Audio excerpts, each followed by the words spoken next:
Président. Et j'aimerais mentionner que je vais partager mon temps. Merci. Alors, oui, nous sommes aujourd'hui en Chambre pour débattre le projet de loi S7. Et avant de commencer, premièrement, bien sûr, j'aimerais profiter de l'occasion de la Journée de la Terre pour souhaiter à tous une belle Journée de la Terre. J'étais hier à Montréal à la Journée de la Terre avec entre 15 000 et 20 000 Montréalais qui marchaient ensemble pour la cause de l'environnement et c'est un très beau moment pour moi de participer à ça. Deuxième annonce que je voudrais faire en lien avec le discours que je m'apprête à tenir, Monsieur le Président, c'est qu'aujourd'hui, il y a eu des arrestations, des crimes ont été prévenus et j'aimerais prendre quelques secondes pour féliciter le travail qui a été fait par la GRC et les policiers qui ont fait un travail important à cet effet. Donc, revenons quand même au projet de loi S7 qui, bien sûr, a un lien avec les événements d'aujourd'hui et, comme les conservateurs se plaisent tant à le dire, a aussi un lien avec les événements tragiques qui ont lieu à Boston la semaine passée. Monsieur le Président, on a devant nous, à la troisième lecture, un projet de loi qui, malheureusement, on a de bonnes raisons de douter, qui risque de menacer les droits et les libertés fondamentaux des Canadiens. Et ça, pour le NPD, c'est quelque chose qui est fort important d'étudier avec sérieux. Monsieur le Président, le projet de loi S7 est un projet de loi controversé et les conservateurs n'ont pas présenté d'analyse, de preuves ou d'études qui démontrent, qui prouvent que les mesures contenues dans S7 sont nécessaires, sont utiles, sont pertinentes. Il y a déjà beaucoup de choses qui sont en place et qui permettent d'intervenir au niveau du terrorisme, entre autres, tout autre acte criminel, Monsieur le Président. Et ces mesures-là ont été utilisées à maintes reprises. Donc, est-ce que ce qui est contenu dans S7 est nécessaire et pertinent? Va-t-il vraiment apporter des outils supplémentaires qui sont requis pour une lutte contre le terrorisme? Eh bien, on a des doutes sérieux à ce niveau-là. Mais si le débat était seulement à ce niveau-là, peut-être que la direction du débat serait tout autre. Ce qui est inquiétant, Monsieur le Président, c'est que non seulement ce projet de loi-là, eh bien, on n'est pas certain qu'il ait un impact, qu'il soit utile, mais en plus, on a des raisons sérieuses de douter qu'il contrevient, qu'il met à risque les droits et libertés fondamentaux des Canadiens. Et là, ça accroche. Est-ce qu'on va vraiment accepter de mettre en péril certains droits et libertés fondamentaux pour un projet de loi qui, on ne sait même pas, on a raison de douter qu'il soit vraiment utile ou efficace? Bien, pour le NPD, ces préoccupations-là, elles doivent être répondues sérieusement avant de pouvoir aller de l'avant avec quelque projet de loi que ce soit, quelle que soit la bonne cause, la bonne intention derrière un projet de loi, dès qu'elle vient menacer les droits et libertés fondamentaux, eh bien, il faut mettre un haut là et s'assurer, Monsieur le Président, que ce projet de loi-là ne soit pas une menace pour les droits des Canadiens. Et c'est là qu'on vient intervenir et c'est pour ça que, malheureusement, le NPD ne peut pas appuyer ce projet de loi S7 tel qu'il est devant nous aujourd'hui, avec toutes les lacunes et tous les doutes qui planent encore sur les thèmes que j'ai mentionnés un peu plus tôt. Monsieur le Président, si le NPD avait des doutes, des restrictions par rapport à ce projet-là, il s'en est pas tenu là. Le NPD n'a pas seulement dit « Oh là là, attention, on a des doutes ». Peut-être que mon discours n'intéresse pas tous les membres de cette Chambre, mais j'aimerais quand même être en mesure de le faire jusqu'à la fin. Je remercie le ministre de la Culture de quitter cette Chambre pour que je puisse continuer.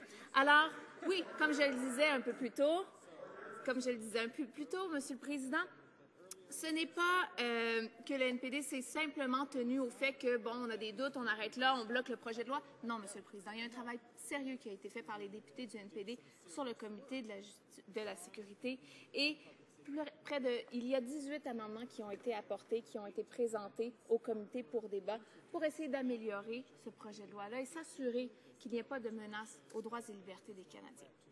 Je vous laisse deviner, Monsieur le Président, ce qui s'est passé. Eh bien oui, les 18 amendements ont été rejetés sous plusieurs raisons différentes, sans qu'il y ait de contre-propositions nécessairement qui ont été apportées pour essayer d'améliorer ces amendements-là ou répondre aux inquiétudes de partie de l'opposition. J'aimerais vous en nommer deux exemples d'amendements qui ont été apportés, qui viennent appuyer ce que j'ai dit un peu plus tôt. Premièrement, un des amendements proposait l'ajout d'un examen exhaustif sur la mise en œuvre des recommandations de la commission Harard par le gouvernement au sujet de la reddition de comptes et des mécanismes de surveillance en portant une attention particulière à la surveillance et aux activités entre les agences. Monsieur le Président, avec S7, on se propose de donner des pouvoirs discrétionnaires et ça pourrait faire en sorte que quelqu'un soit emprisonné pendant quelques jours, voire pendant plusieurs mois, sans motif.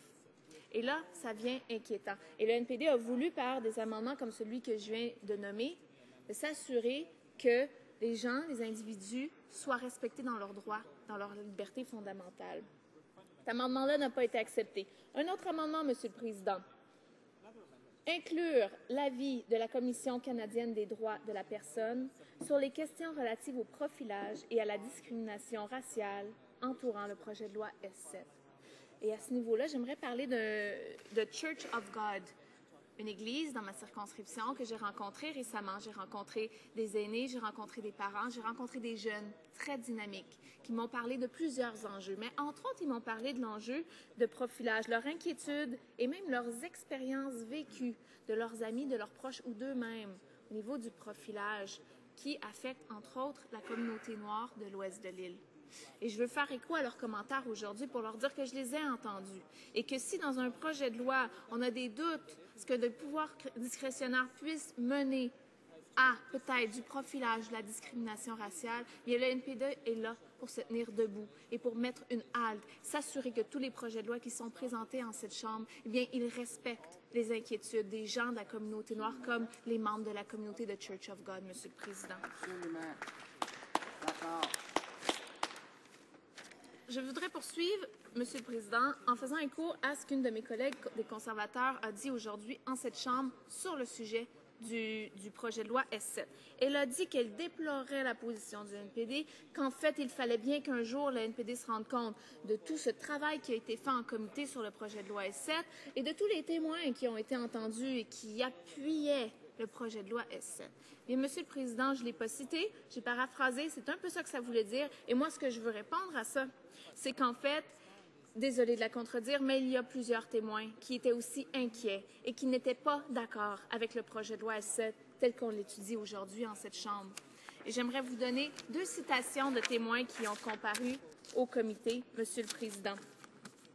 Premièrement, j'aimerais citer Mme Chung, avocate, British Columbia Civil Liberties Association, qui dit « Nous sommes les membres du comité à ne pas accroître davantage les pouvoirs dont jouissent nos organismes de sécurité nationale tant que nous n'aurons pas établi de mécanismes de reddition de comptes et d'examen adéquats et efficaces. » Donc, on n'a pas ici une opposition simple, Monsieur le Président. On a quelqu'un qui nous apporte des suggestions en disant, si vous allez dans cette direction-là, on vous somme d'aussi mettre en place des mécanismes qui assureraient la sécurité des droits, des libertés des Canadiens.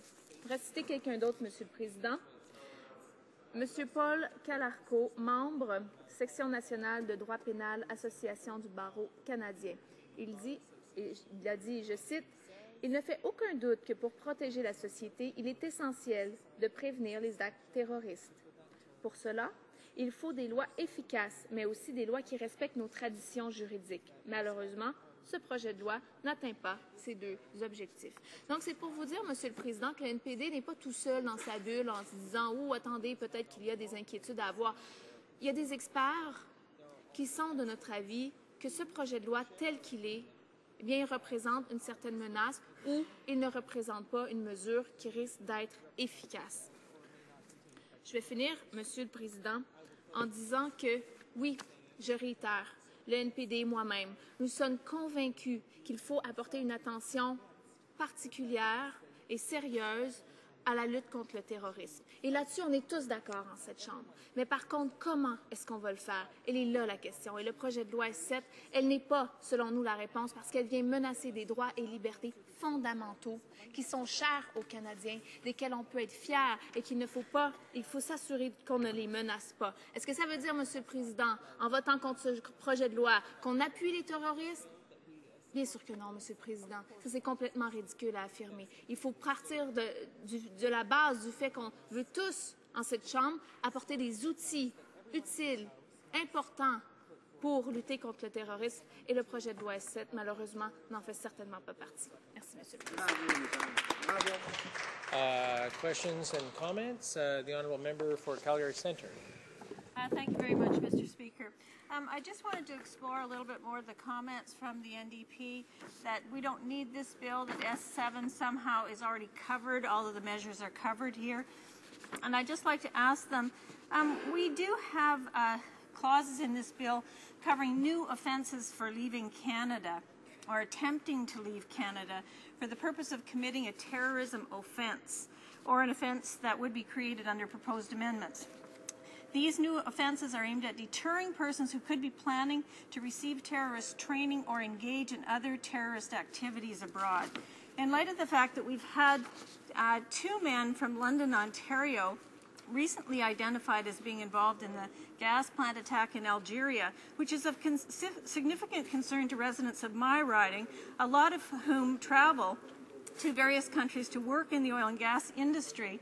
I just want to ask the NDP, how can they say that there's nothing new in this bill when clearly it is targeting people and has a very high threshold, which is the intent to commit an offence in this regard?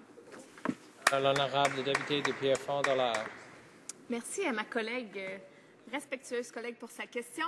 Et j'aimerais simplement peut-être rectifier quelque chose. Je n'ai pas dit ici dans ce projet de loi-là qu'il n'y avait rien de nouveau ou que c'était mauvais de A à Z. Ce que je viens de dire ici, c'est qu'il y a une menace aux droits et libertés des Canadiens. Et j'aimerais même demander à ma collègue jusqu'où elle est prête à mettre à risque les droits et libertés des Canadiens pour lutter au terrorisme. Peut-être qu'il y a des choses dans ce projet de loi qui sont intéressantes, Monsieur le Président, mais c'est sûr que le NPD va s'opposer à un projet de loi qui met à risque les droits et libertés des Canadiens. Ce que je voudrais peut-être relancer aussi, c'est que si les conservateurs sont sérieux à la lutte au terrorisme, pourquoi ont-ils diminué les ressources dans les services frontaliers, par exemple, ou chez la GRC? Des gens qui ont besoin de ces ressources pour lutter contre le crime, les actes de violence ou les actes de terrorisme, et malheureusement qui n'ont pas été appuyés par les conservateurs dans ces compressions budgétaires. Questions and comments? The Honourable Member for Winnipeg North. Yes, thank you, Mr. Speaker. The member, in concluding her remarks, she made reference that the NDP would like to support effective tools. At the hearing stage of S7, it was made very clear by a number of law enforcement officers and experts indicating that the bill itself, in principle, does provide yet another tool, and this is coming from experts and law enforcement agencies, something in which they believe would in fact assist them in the future in combating terrorism. Now, just because, you know, our officials to date, and Canada has been very fortunate where we have not had acts of terrorism to the same degree at all of other nations, doesn't necessarily mean that we shouldn't be progressively looking at how we can enhancing our law enforcement abilities in the future in terms of combating it. My question to the member is that given that we have expert and law enforcement agencies themselves, officers saying that this is a tool that they would like to be able to have, why would the NDP want to deny them that right, given that there are checks in place to protect individual rights and freedoms? L'honorable député de Pierrefonds-Dollard. Merci, Monsieur le Président. J'entends cette Chambre mon collègue du Parti libéral qui va appuyer ce projet de loi S7.